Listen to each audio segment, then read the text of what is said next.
नमस्कार, केबी न्यूज़ देख रहे हैं आप। केबी न्यूज़ खबर आपकी में आपका स्वागत है। मैं मेहरबान सिंह नेगी और आप सभी दर्शकों को कृष्ण जन्माष्टमी की ढेर सारी शुभकामनाएं। भगवान श्री कृष्ण आपकी सारी मनोकामनाएं पूर्ण करेंगे, ऐसी हम उम्मीद करते हैं। कृष्ण जन्माष्टमी के अवसर पर कोटद्वार बाबर के मंदिरों में कैसी है धूमधाम, ये भी हम आपको खबर दिखाएंगे।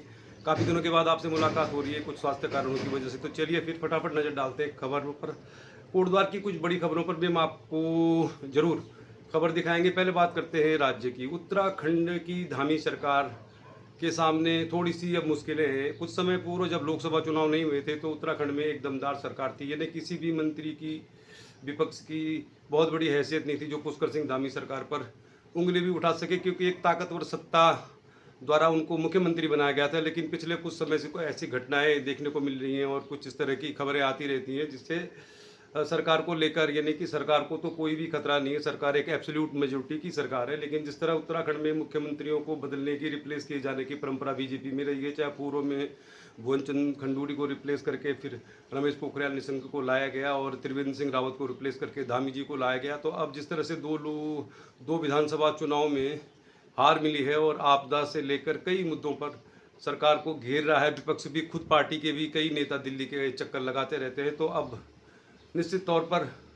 ये खबरें, ये अटकलें चल रही हैं। और कानपुर के निर्दलीय विधायक उमेश कुमार ने तो खुलेआम कह दिया है कि सरकार को गिराने की भी साजिश हो रही थी, यानी कि सरकार को गिराने का मतलब ये नहीं है कि विपक्ष की सरकार आ जाए, लेकिन कुछ हलचलें हुई और पुष्कर सिंह धामी जी ने भी अपने एक सवाल के जवाब में इस बात को माना है कि इसकी जांच होनी चाहिए अगर सरकार को गिराने का या सरकार के बदलने का कुछ षड्यंत्र रचा गया है। तो ये खबरें उत्तराखंड के लिए अच्छी नहीं है। और अब आगामी निकाय चुनाव और केदारनाथ के विधानसभा चुनाव पर सबकी नज़रें लगी हुई है। अब एक एक चुनाव, एक एक सीट का चुनाव, एक एक पंचायत का चुनाव, एक एक निकाय का चुनाव पुष्कर सिंह धामी जी के मुख्यमंत्री पद में बने रहने के लिए काफ़ी महत्वपूर्ण हो गया है, क्योंकि बहुत लंबे समय से सब लोग इंतजार में रहते हैं। एक बड़ा पद है, काफ़ी सीनियर नेता बीजेपी में मौजूद है जिनकी अपनी महत्वाकांक्षा है। तो कुल मिला के देहरादून में भी हलचल जारी है, गैरसैंण में सत्र चल रहा है और पुष्कर सिंह धामी इसमें जवाब देंगे जो भी सवाल उठाए जाएंगे। तो ये तो खबरें थी उत्तराखंड की। निकाय चुनाव को लेकर कोटद्वार में भी थोड़ी बहुत सरगर्मी है और अब लोकसभा चुनाव के बाद से पूरा सिनेरियो बदल गया है। जैसा हमने आपको पूर्व में बताया था, निकाय चुनाव को लेकर कोटद्वार में बहुत लंबे समय से तैयारी कर रहे थे बहुत सारे नेता, लेकिन चुनाव की तारीखें जुलाई से बढ़ते बढ़ते अब अक्टूबर लास्ट में है। यानी अब सरकार ने हाई कोर्ट में जाकर कह दिया है कि अक्टूबर लास्ट में हम चुनाव कराएंगे निकाय के, हो सकता है पंचायत के भी साथ साथ हो जाए और लगभग हो सकता है अक्टूबर नवंबर में केदारनाथ की सीट पर भी चुनाव हो जाए। तो इन चुनावों में लोगों को काफ़ी दिलचस्पी है और राजनीति सबका एक पसंदीदा विषय है। लेकिन वर्तमान जो सरकार है, हमारा ये मानना है कि कोटद्वार में कम से कम उस तरह से कुछ काम हुआ नहीं जिस तरह की डबल इंजन की सरकार थी। और शायद सभी लोगों को यही लगता है कि कोटद्वार बाबर की जो बड़ी बड़ी एक उम्मीदें थी, लाल डाक मोटर मार्ग, कण्वाश्रम, मेडिकल कॉलेज और अन्य कुछ बड़ी डिमांड्स जिन पर काम नहीं हो रहा है। मालन पुल में काम चल रहा है और इस पुल के काम को लेकर भी बहुत तरह की बातें आती रहती हैं। अब इसमें प्रमुखता से खबरें आई है समाचार पत्रों में काफ़ी समय पहले कि मार्च तक ये पुल तैयार हो जाएगा। पहले इसमें कहा गया था इसके पूरे 14 पिल्लर वेल फाउंडेशन से रिपेयर किए जाएंगे और इसमें पिल्लर का काम चल रहा है मालन पुल में। जो सेंटर पिल्लर जो टूट गया था बरसात के समय और एक और पिल्लर को तोड़ दिया गया था, तो 2 पिल्लर तो कम से कम नए बन रहे हैं। लेकिन अब इसमें क्या सारे पिल्लरों को रिपेयर किया जाएगा या नया बनाया जाएगा?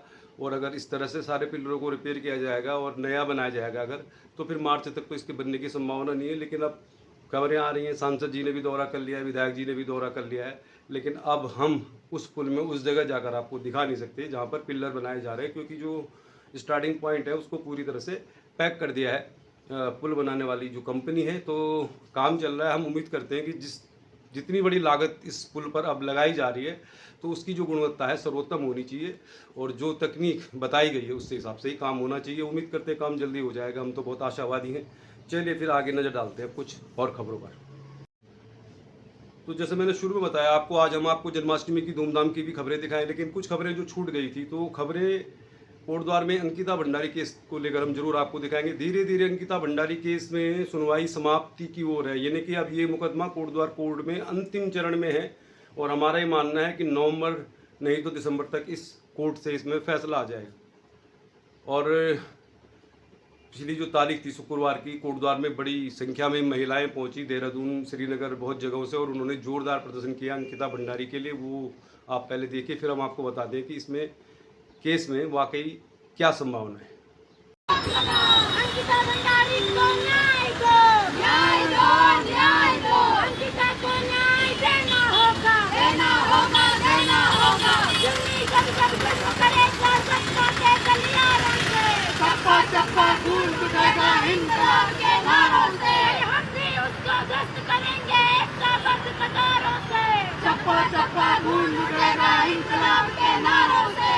इंकलाब, इंकलाब, इंकलाब जिंदाबाद, जिंदाबाद, जिंदाबाद, जिंदाबाद। अंकिता को न्याय दो, न्याय दो, न्याय दो। उत्तराखंड सरकार होश में आओ, होश में आओ, होश में आओ। महिलाओं बच्चों की सुरक्षा सुनिश्चित करो, सुनिश्चित करो, सुनिश्चित करो।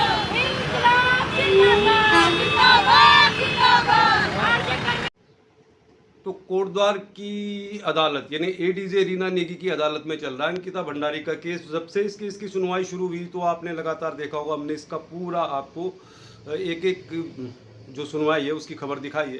दरअसल मामला ये है कि ये जो पुलिस की चार्जशीट कोर्ट में दायर की गई है, ये चार्जशीट में जिस तरह से गवाहों के बयान हुए हैं, जिस तरह से फॉरेंसिक जांच की रिपोर्ट आई है, मेडिकल रिपोर्ट आई है, और जिस तरह से सीसीटीवी के फुटेज आए हैं, तो काफ़ी संभावना है कि अंकिता भंडारी को कोटद्वार न्यायालय से इंसाफ मिलेगा। हालांकि बहुत सारी चीज़ें इसमें ऐसी भी हैं जिनको लेकर अंकिता भंडारी के माता पिता ने भी, पत्रकार आशुतोष नेगी भी ने, बहुत सारे लोगों ने आपत्ति जताई है। और जैसा यमकेश्वर की विधायक रेणु बिष्ट का भी इसमें गवाही होनी थी उनकी, लेकिन ऐसा लग रहा है कि उनकी गवाही शायद नहीं हो रही है, क्योंकि कुछ बहुत सारे गवाहों को इसलिए भी सुनवाई में नहीं शामिल किया गया है कि इससे केस बहुत लंबा जा रहा है और फैसला आने में देर हो जाएगी। लेकिन हमारे मानना है कि जो विधायक यमकेश्वर की है, उनको लेकर जेसीबी चालक ने कहा था कि उन्होंने रिजॉर्ट तोड़वाया, वहाँ से बहुत सारी ऐसे एविडेंस समाप्त हो गए, और अगर भविष्य में सीबीआई जांच होती है तो कैसे हो पाएगी जांच।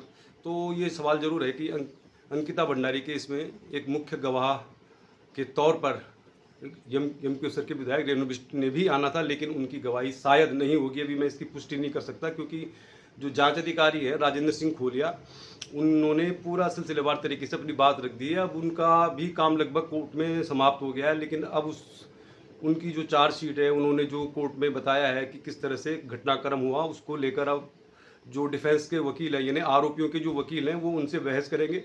उसके बाद हो सकता है कि डिफेंस की ओर से भी कुछ गवाह पेश किए जाएं, और उसके बाद फैसला आ सकता है। तो नवंबर या दिसंबर तक अंकिता भंडारी केस में फैसला आ सकता है, और हमारा मानना है कि यहाँ से अंकिता भंडारी केस को मजबूती है और इंसाफ मिलेगा। इसीलिए जो मुख्य आरोपी है पुलकित आर्य, वो लगातार इस केस को कोटद्वार से ट्रांसफ़र करना चाहता है, क्योंकि एडीजे रीना नेगी काफ़ी सख्त होती है इन मामलों में, ऐसी उनके बारे में बताया जा रहा है। मामला कोर्ट का है, और जब फैसला आएगा तो सबसे पहले हम ही आपको बताएंगे केवी न्यूज़ में।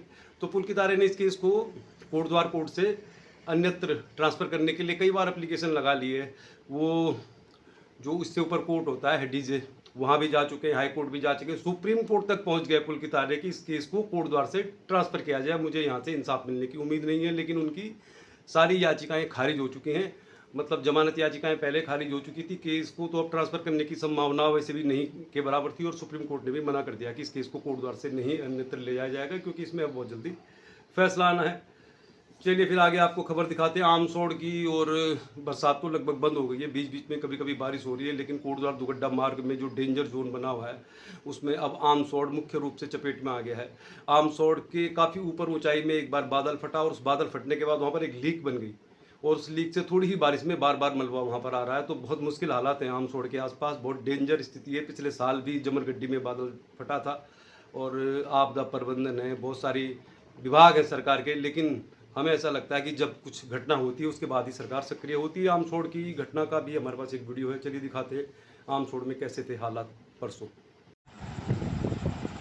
कोटद्वार दुगड्डा मार्ग यूँ तो बहुत लंबे समय से ही बरसात के समय बाधित रहता है, और 5वें मील में ही कुछ समय पहले तक ज़्यादा परेशानी होती थी, लेकिन पिछले साल बादल फटा था, और जमरगड्डी के पास जब बादल फटा तो ये पूरा जो एरिया सेंसिटिव जोन था, लेकिन सरकार ने इस पर कोई ध्यान नहीं दिया। मतलब इस कोटद्वार दुगड्डा मार्ग में तरह तरह की मुश्किलें हैं, लेकिन आमतौर पर जैसे ही जेसीबी लगती है, मलबा आता है, उसको हटा दिया जाता है। लेकिन अब कोटद्वार दुगड्डा मार्ग में आमसोड़ के ऊपरी हिस्से में जब से बादल फटा है तो आमसौड़ जो है मुश्किलों का सामना कर रहा है। और एक बार फिर बरसात बंद होने के बाद यानी कि 23 तारीख को फिर आमसौड़ में मलबा आ गया, क्योंकि बादल फटने के बाद जो लीक बन गई थी वहाँ से लगातार बारिश होने के बाद भारी संख्या में मलबा आ गया और वहाँ पर कई मकानों को इससे नुकसान पहुंचा है। आमसौड़ के लोग बड़ी मुश्किल में जी रहे हैं। वैसे तो पूरा कोटद्वार दुगड्डा मार्ग ही सेंसिटिव जोन है, लेकिन अचानक हुई बारिश के बाद मलबा आया, CSC सेंटर भी मलबे में तब्दील हो गया और सरकार को इस ओर ध्यान देने की ज़रूरत थी।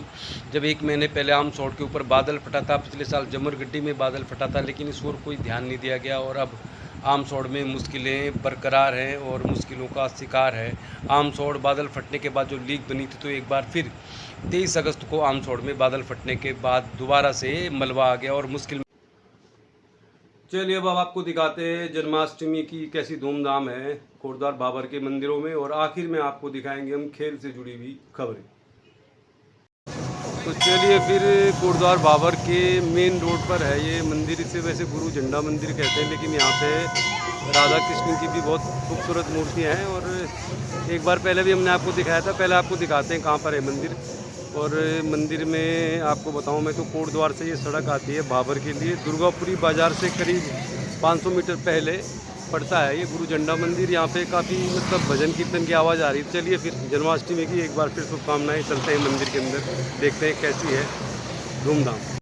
तो देखिए आप श्री कृष्ण के बाल रूप में बहुत सारे बच्चे यहाँ पे संस्कृत के तैयार है। तो केवी न्यूज़ में दिखा रहा है आपको हम कृष्ण जन्माष्टमी की कैसी है धूमधाम गुरु झंडा मंदिर में। चलिए अब अंदर चलते हैं।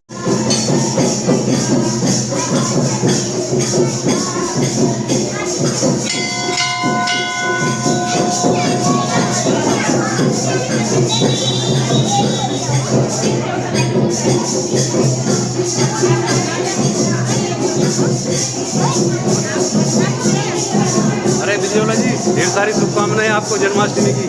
आपको भी बहुत बहुत बधाइयाँ, शुभकामनाएं। चलिए चलिए चलिए फिर।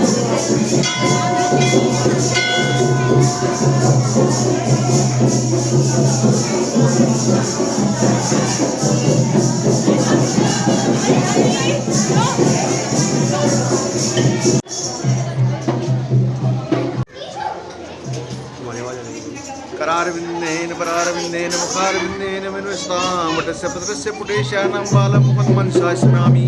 श्रीकृष्ण गोविंद हरे मुरारे नाथ नारायण वासुदेव शिवे विश्वामित्र देवा गोविंद दामोदर माधवेति ग्रह ग्रह गोपदुपदम्बा सर्वे मिलिक्ता संवाकृतम पूर्णानि नामानि पठनित्यं गोविंद दामोदर माधवेति। श्रीकृष्ण राधावर गोकुलेश गोपाल गोवर्धन नाथ विष्णु शिवे विश्वामित्र देवा गोविंद दामोदर माधवेति।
चलिए गुरु झंडा मंदिर में बहुत धूमधाम है, यहाँ रात्रि का भी प्रोग्राम है, रह के आएंगे। चलिए किसी और मंदिर से दिखाते हैं आपको। केवी न्यूज़ देख रहे हैं आप, कृष्ण जन्माष्टमी की धूमधाम।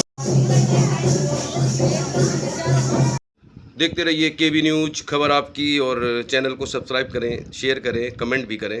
धन्यवाद।